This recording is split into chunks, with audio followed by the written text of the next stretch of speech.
And as we mentioned, the Trump administration today clarified that tariffs on imports from China are now at 145%, not the 125% announced earlier in the week. The president's tariff policies are raising concerns over the possibility of a recession. For more on that, we welcome Eddie Davila. He's assistant chair of the Department of Supply Chain at ASU's W.P. Carey School of Business. Good to have you here. Thanks for joining us. Thank you so much for having me. Yeah, you excited. bet. Is this okay? The tariffs, they're on again, they're off again, they're 90%, now they're not 125 to 145. What do you make of all this? It's chaos. I mean, what are we supposed to think? Things change. Maybe we should check our phone right now to see if things changed again. But I like to tell people, supply chain managers, we're people too. And so when chaos arises in your home, at work, you don't know what to do. Some people panic, some people freeze up, some people make a chaotic plan. Some people slow down. And I think that's what's happening out there right now with supply chain managers. They're trying to figure out what's the best thing to do in this moment and maybe what's going to be the best thing to do tomorrow. Are there certain sectors that you see being affected most by these tariffs? Most is probably going to be those that are going to be things coming in from China. So those are going to be your electronic goods, your industrial goods, perhaps a little bit of clothing, but it's really going to be those electronics that we bring in. When these tariffs hit, if these tariffs, I mean, goodness gracious, we don't even know what's going to hit, when it's going to hit, how and why.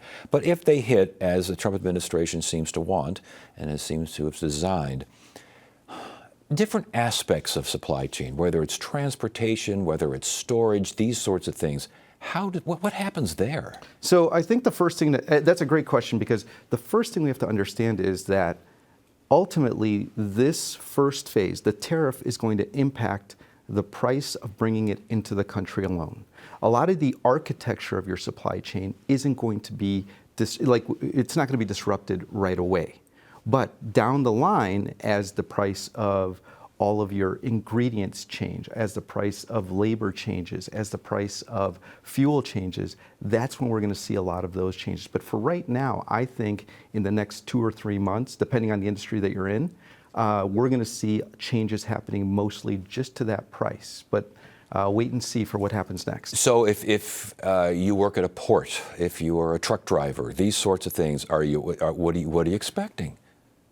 I think there's some people that are very afraid at some of these ports. I spoke with somebody from the Port of Seattle just a couple of days ago, and they've already been seeing some pullback in the amount of things that are heading up to the Northwest.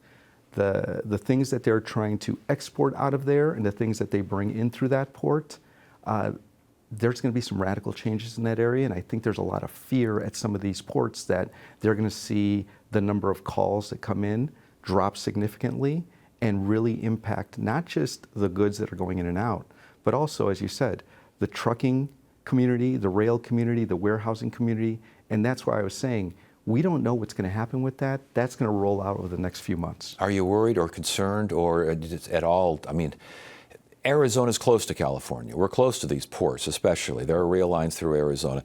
I mean, are Arizona industries in general and certain sectors in particular going to be affected by this? The west side is very much tied to what's going on at the LA and Long Beach ports. It's very strategically, the reason that it's there is it's about a 6-hour drive from the Port of LA. So the things that are going to be happening in the Port of LA and Long Beach ultimately will reverberate to the west side, to the rail that's going through there. So that it's definitely going to happen. What the impact is going to be, I don't know. It depends on whether organizations choose to buy ahead. You know what? We just pulled back 90 days on these tariffs. Maybe we should go ahead and buy a lot of things right now. And if we do, that's going to impact the amount of goods that are going to be stored on the west side. On the other hand, if organizations take a wait and see approach, then we may see things stay a little bit sort of where they're at right now. Are there aspects of all this, though, where the damage has already been done?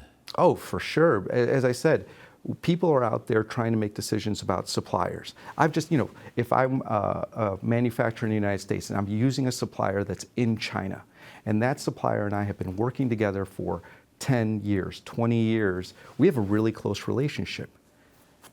For the last couple of weeks, we've been trying to decide, do we want to continue to work together? And then all of a sudden, The tariffs are, well, let's not use China as an example because those have been raised. Yes. But if I'm working with a supplier in Vietnam, let's say, and I have a relationship with them, that relationship has been disrupted.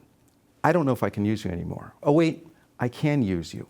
But now with that 90-day holdover, for these next 90 days, I think that they're exploring other options, and I'm exploring other options too, because we have no idea what's going to happen. Do you have other options? If the widget that you're making, it requires all of these things from Vietnam, from Cambodia, from Thailand, all these places, and now all of a sudden either the tariffs have gone up or you don't know if they're going to go up or not.